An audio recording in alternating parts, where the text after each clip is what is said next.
Hey guys, this is the video for topic 4.4, Maritime Empires Established in Linked Regions. In this video, we want to focus on something that your book never really spends a great deal of time focusing on, and that's how maritime empires ended up unifying, ruling, and providing for their populations. When I'm done with this video, you need to take the initiative and look at the different ways that maritime empires affected the world. So, first of all, we need to kind of look at a maritime empire and talk about the processes and the administrative institutions that were developed that allowed them to unify their diverse populations over great different distances, legitimize their government, provide for centralized rule, and also provide for their market economy. Then, what you're going to do is you're going to focus on how the rise of maritime empires affected states in Africa, Asia, and the Americas. So, we have to begin this with a refresher on what a maritime empire is and why they're built.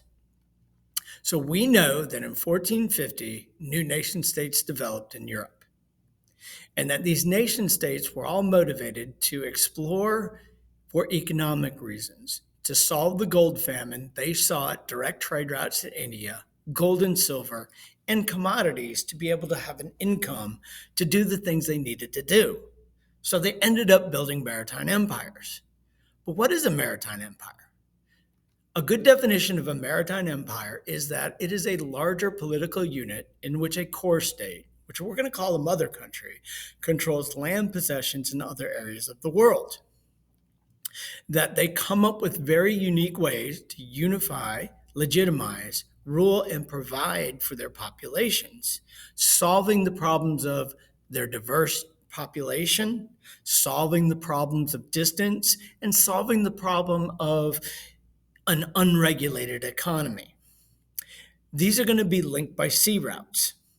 Now, when we go a little bit further, these can be made up of trading posts in the Eastern Hemisphere or colonial empires in the Western Hemisphere. So, what it's all about wealth. Wealth is needed not only to legitimize the state, but also provide for centralized power. But it also is a measure of power amongst European nations. That's why we have the equation gold equals wealth equals power. So the maritime empires accomplished this through finding it, that's the top equation, growing a commodity and selling it to bring in gold and silver, or controlling trade. So to create these powerful maritime empires, European states had to develop administrative institutions, procedures, and processes to unify, legitimize, rule, and provide for their larger populations over greater distances. There are some problems that these states had to solve.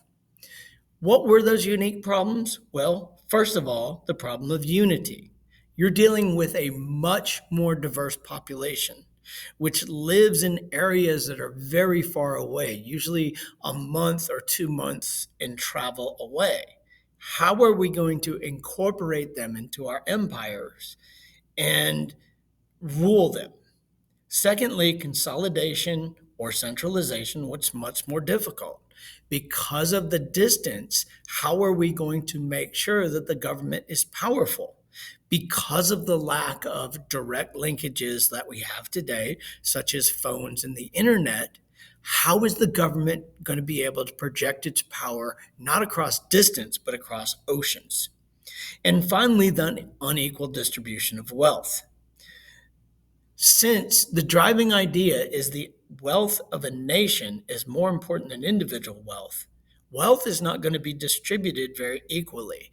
How are we going to deal with this unequal distribution of wealth and this massive amount of poor people? These are unique problems that maritime empires had to face and to overcome when they developed their processes of government that land empires didn't. So when we look at how they provided unity, traditionally, all empires used religion. And religion basically provides not only a common set of morals, what we called right and wrong, but also an identity.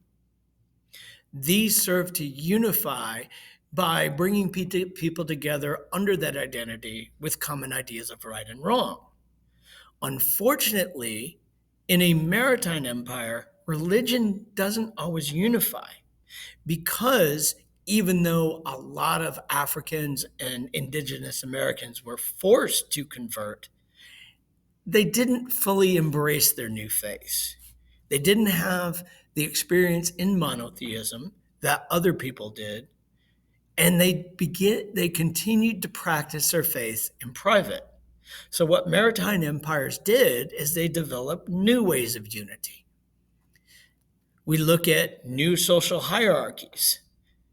These new social hierarchies brought these diverse people into the nation, but placed them in lower classes to take advantage of their economic contributions.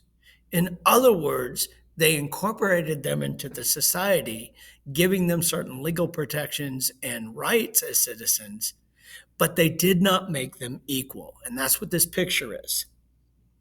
They also forced westernized culture. Those that adopted Western religions, Western dress, Western languages, and Western ways of life were usually given more rights and responsibilities. So, to kind of look at it another way, this is an example of something known as the casta system.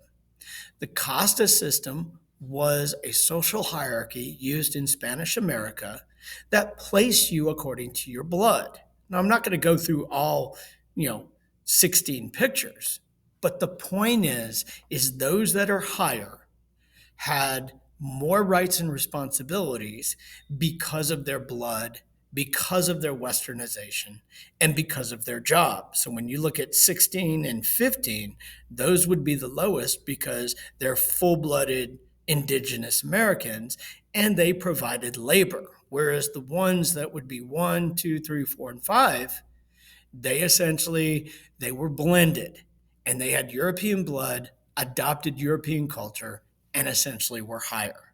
This is an example of creating unity through a social hierarchy. Now, when we go to legitimacy, there really isn't anything new.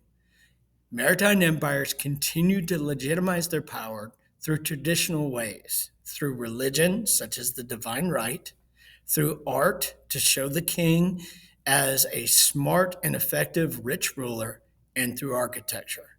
To be honest with you, what's happening is legitimacy is evolving, but the true evolution of political legitimacy is not going to fully change until after 1750. When you look at rule, we talk about the traditional ways that states and empires consolidate their rule to become more powerful and centralized. This is made up of a professional bureaucracy and a professional army. But since we have the problem of different distance, we have to add a style of control which is going to promote centralization. This is basically direct and indirect control. Now, direct control essentially sends professional bureaucracy to the various trading posts and colonies called viceroys to directly rule and enforce the law. This was used by the Portuguese and the Spanish. And essentially, though it was very strict, it was incredibly inefficient because of the distance and just the way the system worked. Decisions had to be made in the mother country. So you're talking about a 2 to 3 month turnaround in advice from the crown. The northern wave states use indirect control, meaning that they employed a joint stock company, a private company who were given monopolies to administer colonies and trading posts in return for a share of the profits with the government. These joint stock companies were very efficient and indirectly ruled because they were given certain guidelines for ruling colonies and trading posts, but they were also given the freedom to make their own decisions within those basic guidelines. Examples would be the Dutch VOC, that's the top flag, the Dutch GWC, and the Virginia Company. These companies were given charters to be able to rule. When you talk about providing, we're talking about traditional ways to provide for a market economy. So gold and silver is going to be used to support a market economy through backing the currency, meaning that every piece of paper money represents an amount of gold and silver, and also value of certain commodities is measured in the amount of gold it costs to get them. So this is something that's traditional. Both land and maritime empires use this, but maritime empires added an additional way to provide, and that's known as mercantilism. Mercantilism is a political and economic system in which the governments of maritime empires expanded their control of the economy and their claims overseas. Essentially, what's going on is the mother country is creating a somewhat self-sufficient economic system to maintain the flow of gold within their countries. When we talk about the basic principles of mercantilism, one, gold and silver not only equals wealth, but equals power, meaning that gold and silver not only gives the currency value, but also the amount of gold and silver gives the nation power. That there is only a set amount of gold and silver in the world, and your percentage share of that gold and silver essentially determines your power. So what you need to do is you need to make sure to pass laws that promote the flow of gold and silver into your state and limit the amount of gold and silver flowing out of your state. So maritime empire building was specifically designed to bring in this wealth, nothing more. And governments, they were very controlling of the economy, passing laws to ensure trade only was done within the empire, preventing the flow of silver outside of the empire and things like that. And this depended upon a good navy. So this is something that is new that maritime empires applied in ruling their empire. So when we look at the big picture, how did maritime empires unify, rule, and provide for their populations? How did this affect the world? Well, we just got done explaining how they unified. They not only used traditional religious beliefs to unify, they also created social hierarchies and forced westernization to bring their people together. Legitimacy was established still through the use of religion, art, and monumental structures, but that's changing. They ruled through establishing centralized power using a professional bureaucracy and a professional military. But they began to experiment with direct control, that's the Spanish and the Portuguese, where they actually sent people to the different parts of their empire, and indirect control, that's the Northern Wave, the French, the Dutch, and the British, that used joint stock companies. Both did provide centralization, but also both had issues.